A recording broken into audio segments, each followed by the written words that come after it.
तर हे बघा, हे आहे 2023चे आणि हे आहे 2024चे प्रश्नपत्रिकेतले शब्द. तर बघा, फेथ म्हणजे काय होते? फेथ म्हणजे होते श्रद्धा. एखाद्या गोष्टीवर आपली श्रद्धा असते ना, तर फेथ म्हणजे होते श्रद्धा किंवा विश्वास. म्हणजे जसं आपण देवावर विश्वास वगैरे ठेवतो ना, तर ते विश्वास. समजलं? नंतर आहे टेस्ट. बघा आता परत टेस्ट शब्द आलेला आहे, तर असे काय होते, रिपीट होत जाते, म्हणून तुम्ही जास्तीत जास्त सराव करा. तर टेस्ट म्हणजे होते चव. स्पेलिंगमध्ये लक्ष देत जा बरोबर.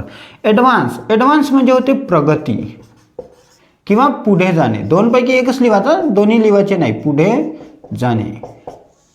नंतर इझिली म्हणजे सहजपणे.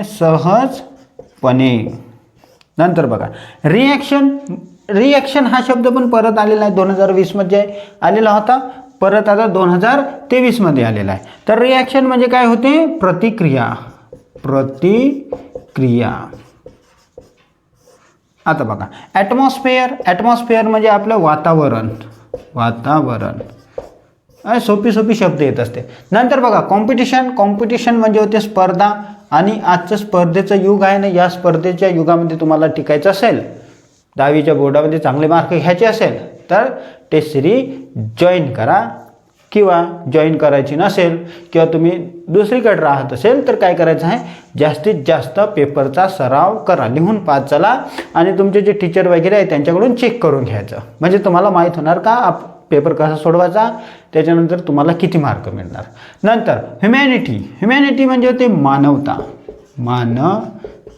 आणि तुम्ही थोडीशी मानवता दाखवा आणि सबस्क्राईब करून घ्या चॅनलला.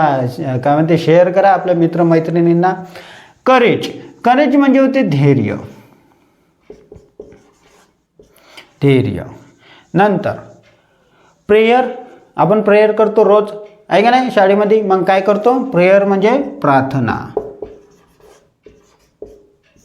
नंतर ग्रेट. बघा आता ग्रेट शब्द पण परत आलेला आहे, तर ग्रेट म्हणजे काय होते, उत्तम. नंतर बघा डस्ट म्हणजे होते धूळ. हा तर शब्द माहीतच आहे आपल्याला, डस्ट म्हणजे धूळ. चला लिहून घ्या.